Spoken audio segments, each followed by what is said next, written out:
I'm really grateful to Yolanta for asking me to take a look at this piece. Let's now dive in and look at the detail.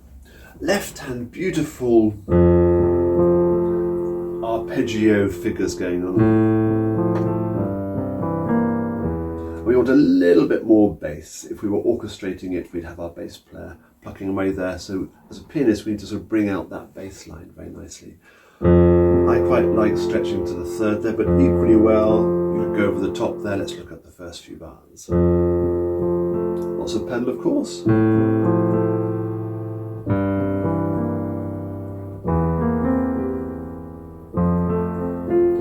Doubly difficult when we've got that octave before we have to do the other things. Take your time, no rush. Work out what the chords are.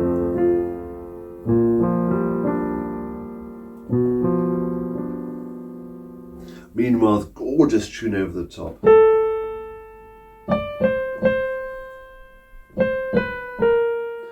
And when you put them both together, I find that I had to ensure that I was pretending the bar lines weren't there and crossing straight over.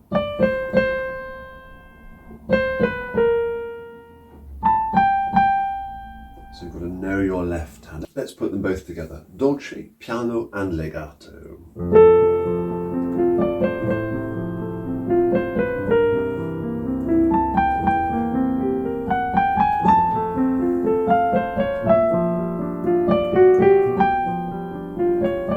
Lovely contrary motion here, isn't there?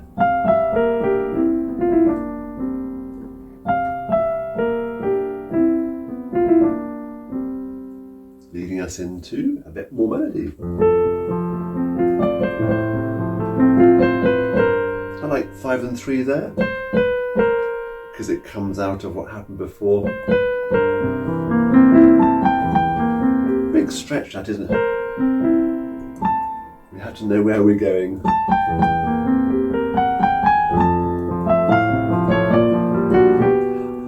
I did wonder whether that was a misprint. Should it have meant to have been as it was, as it is later on, or, but I like it, it's pretty, it's slightly subtly different, so I've left it in, assuming it's correct.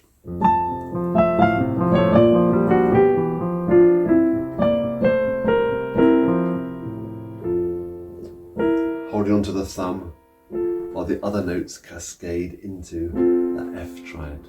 Then this middle, more troubled minor section. We were in F major at the start and at the finish. Middle, we're in the relative minor, aren't we? Again, huge, big leaps. He's not afraid to leap around for the melody. So we need to know where we're going. That sort of practice might well be helpful. Block chording things a little bit. Let's go steadily. Huge leap. And the fingering there, third on the B flat, so that the second is free there. Nice and short.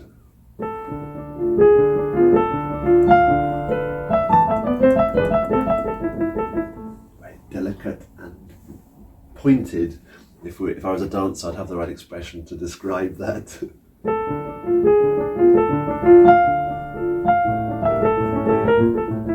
We know that. Slightly different. And there he's asked for that not to be so staccato, just slightly more detached. That said, I like it well articulated.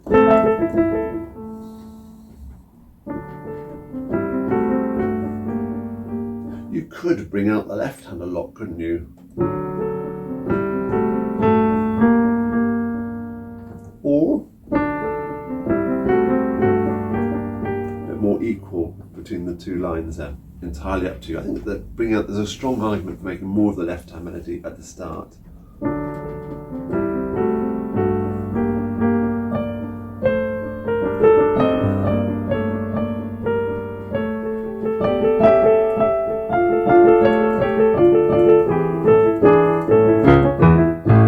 Let's keep going. Mistakes and all. We know this. Oh, then it changes there. And this sequence here, possibly the most tricky bit, isn't it? We need to know where we're going. There's tenths here as well. Cadence into D, cadence into B flat, into G minor. So you just need to work it out and practice steadily that bit. Block chords may be helpful, but with the tenths that might make it too stretchy. Sorry.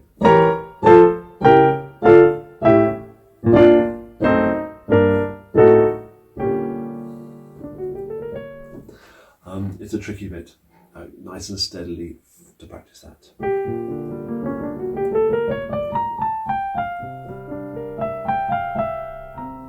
Lots of rubato pulling up. Slightly as if we were a string player, and stopping the bow as we went on, leading into,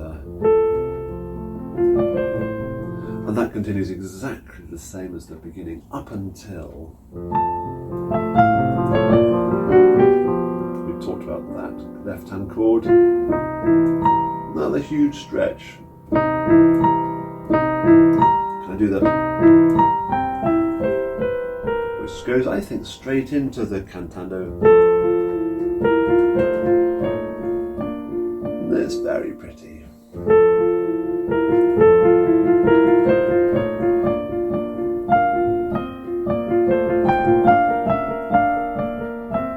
Fourth finger on that C, I find. Similar to, not dissimilar from that bit, but slightly more comfortable here. Do work out the chord sequence that's going on there. F major, or D minor.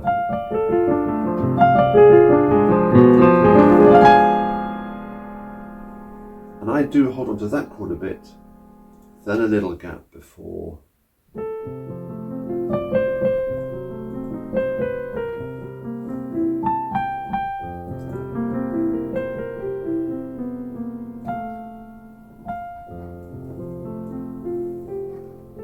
Beautifully expressive ending.